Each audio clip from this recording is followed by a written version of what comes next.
Hello all, welcome to Sivakalai's world. இன்னைக்கு என்ன recipe பார்க்க போறோம் அப்படின்னா, ஒரு பரங்கி பிஞ்சு வச்சு அடை தான் பார்க்க போறோம். இதுல நம்ம பருப்பெல்லாம் சேர்த்து செய்யறோம்.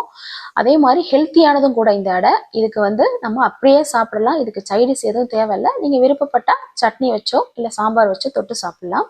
வாங்க இதை எப்படி செய்யலாம்னு பார்க்கலாம். வீடியோக்குள்ள போறதுக்கு முன்னாடி நம்மளுடைய சேனலை இப்பதான் ஃபர்ஸ்ட் டைம் பாக்குறீங்க அப்படின்னா சிவகலைஸ் வேர்ல்டு சேனலை சப்ஸ்கிரைப் பண்ணிடுங்க. பக்கத்துல இருக்கிற பெல் பட்டனையும் ப்ரெஸ் பண்ணி வச்சுக்கோங்க. இதுக்கு தேவையானது பாத்தீங்க அப்படின்னா, ஃபர்ஸ்ட் நான் இட்லி அரிசி எடுத்திருக்கேன். 1 கப் அளவுக்கு இட்லி அரிசி எடுத்திருக்கேன்.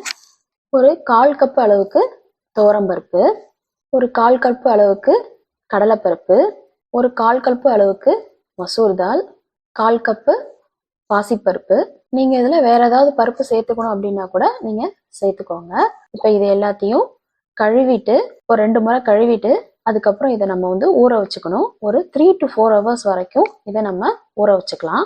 அடுத்து இதுல சேர்க்க போற பொருள் என்னென்ன அப்படின்றது பாத்தீங்க அப்படின்னா, காரத்துக்காக நான் 2 வரமிளகா சேர்த்திருக்கேன். நீங்க உங்களுடைய காரத்துக்கு தகுந்த மாதிரி மிளகா நீங்க எவ்வளவு வேணாலும் சேர்த்துக்கோங்க. 1 டீஸ்பூன் அளவுக்கு ஜீரகம் நான் இதுல சேர்த்திருக்கேன். அதே மாதிரி 1 டீஸ்பூன் பெருஞ்சீரகம், 1 டீஸ்பூன் மிளகு. இதையும் நல்லா நம்ம ஊற வச்சுக்கணும். அப்போதான் இந்த அரிசி பருப்போட சேர்த்து அரைக்கும் போது இதுவும் நல்லா அரைப்பட்டுரும். ரொம்பவும் காரம் சேர்த்தீங்க அப்படின்னா பசங்க சாப்பிட மாட்டாங்க. அதனால நீங்க உங்களுடைய காரத்துக்கு தகுந்த மாதிரி சேர்த்துக்கோங்க. இப்போ பார்த்தீங்கன்னா நான் ஒரு 4 மணி நேரம் ஊற வச்சிருக்கேன். ஊற வச்சு அந்த தண்ணியெல்லாம் வடித்து எடுத்துடலாம். பாருங்க, இந்த மிளகாய் ஜீரகம் எல்லாம் ஊற வச்சதெல்லாம் ஊறிடுச்சு. இப்போ நம்ம இதை மிக்சி ஜாரில் சேர்த்து அரைச்சிக்கலாம். ரொம்ப நைஸாகவும் அரைக்க வேணாம், கொஞ்சம் கொரப்பா அரைச்சிக்கிட்டீங்க அப்படின்னா அடை நம்ம செய்யும்போது ரொம்ப நல்லா இருக்கும். அதனால அந்த மாதிரி நீங்க அரைச்சி எடுத்துக்கோங்க.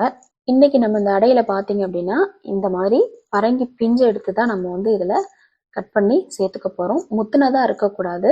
பிஞ்சா இருந்தது சேர்த்தோம் அப்படின்னா தான் இந்த அடை ரொம்ப சாஃப்டாகவும் இருக்கும், ரொம்ப சூப்பரா இருக்கும். இந்த மாதிரி தின்னா கட் பண்ணி எடுத்து வச்சுக்கோங்க. ரொம்ப பெருசா கட் பண்ணிட்டீங்க அப்படின்னா வேகிறதுக்கு கொஞ்சம் லேட் ஆகும். அதனால சின்ன சின்னதாக கட் பண்ணிக்கோங்க. அடுத்து இதுக்கு பார்த்தீங்க அப்படின்னா ஒரு வெங்காயத்தை நான் கட் பண்ணி வச்சிருக்கேன். நான் பெரிய வெங்காயம் சேர்த்துருக்கேன். நீங்க இதுல சின்ன வெங்காயம் சேர்த்தீங்க அப்படின்னாலும் ரொம்ப டேஸ்டா இருக்கும். நீங்க அதையும் வேணாலும் சேர்த்துக்கலாம். இப்ப நம்ம கட் பண்ணி வச்சிருக்கோம் இல்லையா அந்த பரங்கி பிஞ்சு, அதுக்கு நம்ம என்ன பண்ணிக்கலாம் அப்படின்னா ஒரு தாளிச்சிட்டு லைட்டா வதக்கிடலாம். அதுக்கு ஒரு கடாயில ஆயில் சேர்த்துக்கிட்டு ஆயில் காஞ்சதும் நம்ம அதில் கடுகு சேர்த்துடலாம். கடுகு சேர்த்து பொரிஞ்சதும் நம்ம கட் பண்ணி வச்சிருக்கிற அந்த பரங்கி பிஞ்சை இது கூட சேர்த்துக்கலாம். சேர்த்து ரொம்ப நேரம் வதக்கணும் அப்படிங்கிற அவசியம் கிடையாது. லைட்டாக கொஞ்சம் நேரம் வதக்குனீங்கனாலே போதும். அதுலேருந்து பார்த்தீங்கன்னா தண்ணி விடும். அதை பற்றி ஒன்றும் இல்லை, நம்ம அப்படியே இதில் மாவு கூட சேர்த்துக்கலாம். லைட்டாக ஒரு 2 மினிட்ஸ்க்கு மட்டும் வதக்கிட்டிங்கன்னா போதும். ரொம்ப நேரம் வதக்க வேண்டாம். அதோட கலர் மாறாமல் இருக்கிற அளவுக்கு வதக்கி எடுத்துக்கோங்க.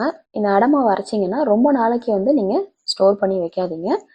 இப்போ இன்னைக்கு மார்னிங் ஊற வச்சு அரைச்சிங்க அப்படின்னீங்கன்னா மார்னிங்க்கும் நைட்டுக்கும் எடுத்துக்கோங்க. ஈவினிங்காக ஊற வச்சிருந்தீங்க அப்படின்னா அடுத்த நாள் காலையோட அந்த மாவை காலி பண்ணிடுங்க. ரொம்ப நாள் வச்சுக்கிட்டோம் அப்படின்னா மாவு புளிச்சிடும், நல்லா இருக்காது. நான் காட்டுற இந்த பக்குவத்துக்கு நீங்கள் அரைச்சி எடுத்துக்கோங்க. இது கூட நம்ம உப்பு சேர்த்துக்கலாம். நான் அரைக்கும் போது உப்பு சேர்க்கல, இப்போ மாவுல தான் சேர்க்குறேன். அடுத்ததுல கொஞ்சமாக ஒரு 1/4 டீஸ்பூன் அளவுக்கு மஞ்சத்தூள் சேர்த்துக்கோங்க. அடுத்து ஒரு 2 டீஸ்பூன் அளவுக்கு தேங்காய், துருவன தேங்காயும் சேர்த்துக்கோங்க, நல்லா இருக்கும். இப்போ நம்ம இதில் நறுக்கி வச்சிருக்கிற வெங்காயத்தை சேர்த்துக்கலாம்.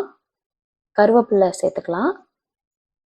அடுத்து நம்ம வதக்கி வச்சிருக்கோம் இல்லையா அந்த காயையும் நம்ம இது கூட சேர்த்துக்கலாம். சேர்த்து நல்லா மாவுல எல்லா பக்கமும் படுறது மாதிரி கலரி விட்டுக்கலாம்.